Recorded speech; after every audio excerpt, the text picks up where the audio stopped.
दोस्तों सबसे पहले हमारी वीडियो लाइक करें, शेयर करें और हमारी नई वीडियोस के लिए हमारा चैनल सब्सक्राइब करें और साथ ही साथ बेल आइकन भी प्रेस करें।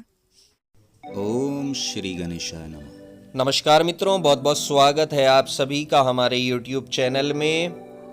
तो तुला राशि वालों, घर की ये चीज़ें अगर कोई अपना भी मांगे तो भूले से भी आप ना दें, क्योंकि अगर आपने ऐसा कर दिया तो परेशानियां आपके घर का रास्ता नहीं छोड़ेंगी। आप अपने हाथों से अपने घर में मुसीबतों को दावत दे देंगे।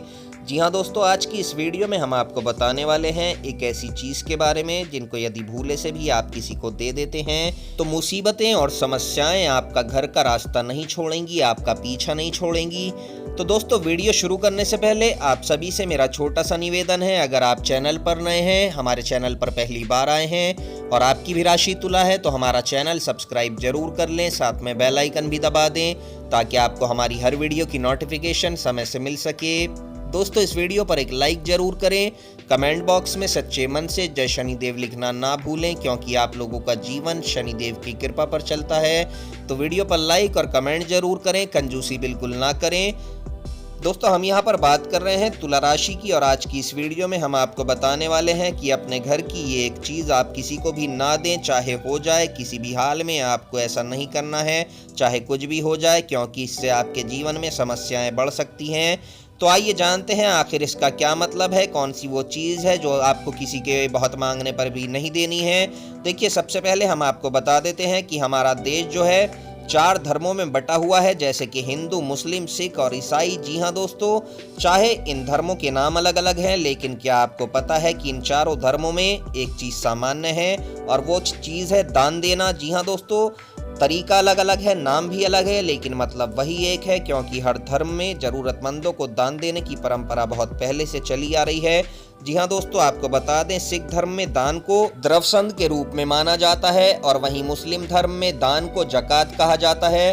तो दोस्तों, धार्मिक मान्यताओं के अनुसार दान करने से पुण्य की प्राप्ति होती है, इसलिए अगर आप दान करते हैं तो आपका वो दान किया हुआ हमेशा आपके संग चलता है, आपके साथ रहता है। मगर क्या आपको पता है कि कुछ ऐसी चीज़ें भी होती हैं जिनका अगर गलत समय पर दान कर दिया, यानी घर की कुछ चीज़ें गलत समय पर अगर आपने किसी को दे दी हैं तो इसके प्रभाव आपके ऊपर उल्टे पड़ेंगे। जी हाँ दोस्तों, इतना ही नहीं बल्कि ये भी कहा जाता है कि अगर सूर्यास्त के समय दान दे दिया तो इससे आपकी आर्थिक स्थिति कमज़ोर हो जाएगी, भाग्य कमज़ोर हो जाएगा। इसलिए अगर आप भी अपने घर में बरकत बरकरार रखना चाहते हैं कि आपके घर में बरकत हो, तो आपके लिए ये ज़रूरी होगा कि आप इन सभी चीज़ों को अच्छी तरह से जान लें। भूले से भी सूर्यास्त के समय आप किसी को दान न दें, क्योंकि दोस्तों, सबसे पहले वास्तुशास्त्र के अनुसार घर पर यदि शाम के समय कोई आपसे प्याज और लहसुन मांगने आ जाए तो आपको भूले से भी शाम के समय ये चीज़ें नहीं देनी है, क्योंकि कहा जाता है कि इसका संबंध केतु ग्रह से होता है, जो ऊपरी ताकतों के स्वामी कहलाते हैं। साथ ही इनका संबंध जादू टोना से भी माना जाता है, तंत्र क्रियाओं से भी जोड़ा जाता है। इसलिए ज्योतिष शास्त्र में शाम के समय प्याज और लहसुन देना बिल्कुल भी अच्छा नहीं माना जाता है, अशुभ माना जाता है, वर्जित है। इसलिए आप भी अपने घर में हमेशा सुख शांति का निवास अगर चाहते हैं, बरकरार रखना चाहते हैं, तो यूं समझ लें कि आपको भूले से भी शाम के समय प्याज और लहसुन किसी पड़ोसी को या भी किसी अपने मांगने वाले को नहीं देना है। इसके अलावा देखिए, अगला है, अक्सर आप में से कई लोगों ने देखा होगा शाम के समय कुछ लोग अपने घर का मुख्य द्वार खोलकर रख देते हैं, जबकि इसके पीछे ये मान्यता जुड़ी हुई है कि इस समय घर में मां लक्ष्मी का आगमन होता है। तो ऐसे में किसी को धन नहीं देना चाहिए। कहा जाता है कि ऐसा इंसान खुद अपने घर से देवी लक्ष्मी को विदा कर देता है।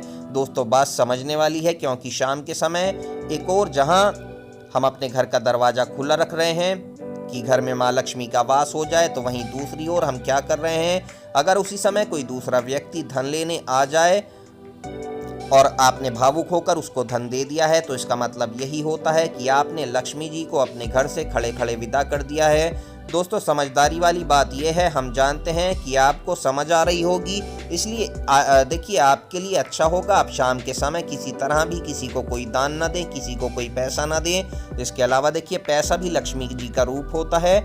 शाम के समय के बाद का जो समय है, इस समय भी आपको कोई चीज़ नहीं खरीदनी है, यानी कि पैसा आपको अपने हाथ से नहीं देना है। अगर बहुत ज़रूरी हो तभी आप खरीद सकते हैं।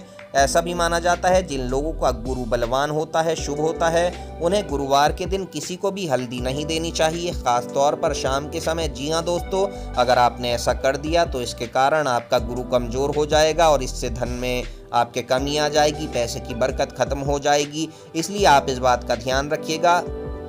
दोस्तों, गुरु का सीधा संबंध हमारे भाग्य से होता है और भाग्य का मतलब होता है लक, यानी कि जितना आपका गुरु बलवान होगा इतना इंसान का भाग्य मजबूत होगा, इंसान भाग्यशाली होगा, उसके उतने ही जल्दी काम बनेंगे। यानी कि एक चुटकी में काम बन जाना, इसका मतलब ये है कि आपका गुरु बलवान है, उतना ही जल्दी उसे जीवन में सफलता मिलती है। और जिनका गुरु कमज़ोर होता है तब परेशानियां बढ़ जाती हैं। इसलिए इसी वजह से लोग अपने गुरु को मजबूत करने के उपाय खोजते हैं, पुखराज पहनते हैं और तरह तरह के प्रयोग अपनाते हैं। परंतु अगर आपको पता है कि कुंडली में आपका गुरु बलवान है और फिर भी अगर आपने किसी को शाम के समय या गुरुवार के दिन हल्दी का दान कर दिया, किसी भी पड़ोसी को हल्दी दे दी, तो यकीनन ये आपकी देखिए किस्मत को कमज़ोर कर देगा और बहुत बड़ी गड़बड़ करवा देगा। तो इसलिए इस बात का आप ध्यान जरूर रखिएगा। इसके अलावा देखिए अगला है कि वास्तु और ज्योतिष के अनुसार दूध का भी संबंध माँ लक्ष्मी जी से होता है, विष्णु जी से होता है। यही कारण है कि शाम के समय किसी को दूध देना बिल्कुल भी अच्छा नहीं माना जाता है। दोस्तों, ऐसा कहा जाता है कि इससे घर की बरकत खत्म हो जाती है और घर की सुख शांति भंग हो जाती है, तरह तरह की परेशानियां घर में आना शुरू हो जाती हैं। हालांकि वो अलग बात है कि हर शाम के समय दूध वाले से दूध आप लेते हैं, परंतु यदि उसी समय किसी इंसान को आप अपने घर के अंदर से दूध दे दें तो ये बहुत गलत माना जाता है। वैसे तो ये केवल शाम के समय ही गलत है। अगर आप चाहें तो सुबह के समय आप ये काम कर सकते हैं। अगर कोई सुबह के समय आपसे दूध मांगने आता है तो तब आप दे सकते हैं, लेकिन शाम के समय बिल्कुल भी भूले से ना दें। इस बात का विशेष तौर पर ध्यान रखिएगा। इसके अलावा देखिए एक और बात आपको बता देते हैं कि दही का संबंध शुक्र ग्रह से होता है, क्योंकि शुक्र को सुख का, वैभव का कारक माना जाता है। दोस्तों, ये भी कहा जाता है कि सूर्यास्त के समय किसी को हमें दही नहीं देनी चाहिए। दोस्तों, इससे सुख और वैभव में कमी आती है, मान सम्मान को ठेस पहुंचती है।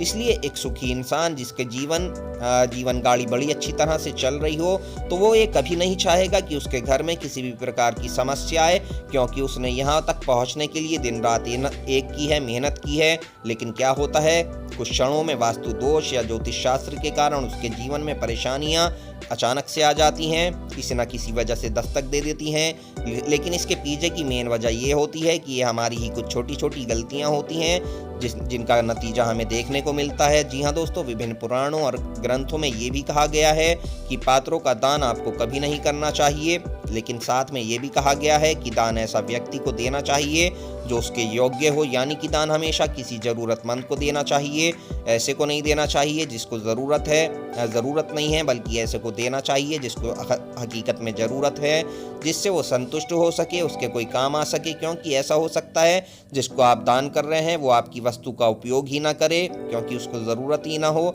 ऐसे व्यक्ति को आप दान ना चाहते हुए भी दे देते हैं, तो देखिए वो आपको उस तरीके से फल नहीं मिलेगा, इतना फ़ायदेमंद आपका दान नहीं होगा जितना आप चाहते हैं। तो आप हमेशा इस बात का ध्यान रखिएगा, जब भी आप दान करें बहुत अच्छे से देख कर करें, किसी ज़रूरतमंद को करें, असहाय को करें, नेत्रहीन को करें, गरीब को करें, ताकि वो आपकी वस्तु का इस्तेमाल कर सके और आपको दुआ भी दे, तो आपके लिए काफ़ी अच्छा रहेगा और वो दान आपका सफल भी होगा। दान देखिए, क्योंकि दान में लेने वाला और देने वाले की भावना बहुत ज़्यादा प्रमुख होती है। अगर आप अपने मन से प्रसन्न होकर देंगे तो लेने वाला भी उसको पाकर बेहद प्रसन्न होगा और वो आपको आशीर्वाद भी देगा, दुआएं देगा। इसी कारण भगवान भी आपसे प्रसन्न रहेंगे, शनिदेव आपसे प्रसन्न होंगे। इसी के साथ देखिए आपको एक बात का और विशेष ध्यान रखना है, धर्म ग्रंथों में धन की देवी, ऐश्वर्य की देवी माता लक्ष्मी से भी सभी यही चाहते हैं कि उनका हर किसी के घर में वास हो। लेकिन देवी लक्ष्मी की पूजा के बाद हर व्यक्ति यही चाहता है कि लक्ष्मी माँ उससे प्रसन्न हो और घर के अंदर ही वास करें। तो दोस्तों, इसलिए देवी लक्ष्मी की प्रतिमा का दान नहीं करना चाहिए। इसके अलावा देखिए बहुत से लोग चांदी के सिक्के पर अंकित लक्ष्मी गणेश का दान करते हैं, और आपको बता दें ये भी कोई खास अच्छी बात नहीं है, एक तरह से लक्ष्मी जी को विदा करने के समान ही होता है। इसलिए आपको यहाँ पर भी ध्यान रखना है। अन्य अंकित तस्वीरों और सिक्कों का दान आप कर सकते हैं। इसके अलावा जिन लोगों की कुंडली में गुरु 7वें स्थान में हो तो उनको नवीन वस्त्रों का दान अपने हाथ से नहीं करना चाहिए, क्योंकि लाल किताब में बताया गया है कि इससे खुद नई वस्तुओं का सुख प्रभावित हो जाता है। जिस प्रकार ज़रूरतमंदों को अपने वस्त्र दान देना बहुत अच्छा है, इससे शनि का शुभ प्रभाव दूर होता है और कहा जाता है कि शरीर निरोग होता है। इसके अलावा देखिए ऐसी मान्यता भी है कि दान ऐसे वस्त्रों का किया जाए तो वो टोने टोटके के तौर पर भी आजमाया जाता है। इसके अलावा भूखे को तो भोजन दान देना सबसे ज़्यादा उत्तम दान माना जाता है। इसके बारे में ग्रंथों में कहा गया है कि इससे बड़ा कोई दान नहीं है। तो दोस्तों आज की इस वीडियो में हमने जो बातें आपको बताई हैं, आशा करते हैं आपके काम आएंगी। जानकारी अगर आपको पसंद आई है तो वीडियो पर एक लाइक जरूर करें। कमेंट बॉक्स में सच्चे मन से जय शनिदेव लिखना ना भूलें, जय माँ लक्ष्मी लिखना ना भूलें। हमारा चैनल सब्सक्राइब करें। धन्यवाद।